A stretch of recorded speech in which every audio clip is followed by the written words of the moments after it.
أعوذ بالله من الشيطان الرجيم. بسم الله الرحمن الرحيم. يا أيها المزمل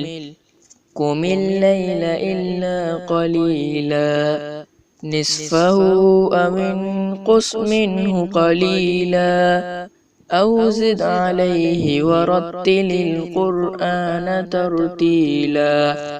إنا سنلقي عليك قولا ثقيلا إن ناشئة الليل هي أشد وطئا وأقوم قيلا إن لك في النهار سبحا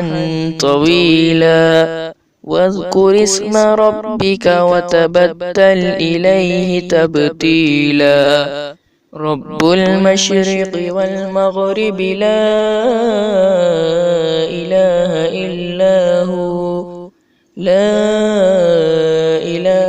إلا هو فاتخذه وكيلا واصبر على ما يقولون واهجرهم هجرا جميلا وذرني والمكذبين أولي النعمة ومهلهم قليلا إن لدينا أنكالا وجحيما وطعاما ذا غصة وعذابا أليما يوم ترجف الأرض والجبال وكانت الجبال كثيبا مهيلا إنا أرسلنا إليكم رسولا شاهدا عليكم كما أرسلنا إلى فرعون رسولا فعصى فرعون الرسول فأخذناه أخذا وبيلا فكيف تتقون إن كفرتم يوما يجعل الولدان شيبا السماء منفطر به كان وعده مفعولا إن هذه تذكرة فمن شاء اتخذ إلى ربه سبيلا إن ربك يعلم أنك تقوم أدنى من ثلثي الليل ونصفه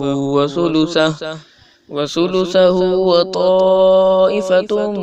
من الذين معك والله يقدر الليل والنهار علم أن لن تحصوه فتاب عليكم فاقرؤوا ما تيسر من القرآن علم أن سيكون منكم مرضى وآخرون يضربون في الأرض يبتغون من فضل الله وآخرون يقاتلون في سبيل الله فاقرؤوا ما تيسر منه وأقيموا الصلاة وآتوا الزكاة وأقرضوا الله قرضا حسنا وما تقدموا لأنفسكم من خير تجدوه عند الله هو خيرا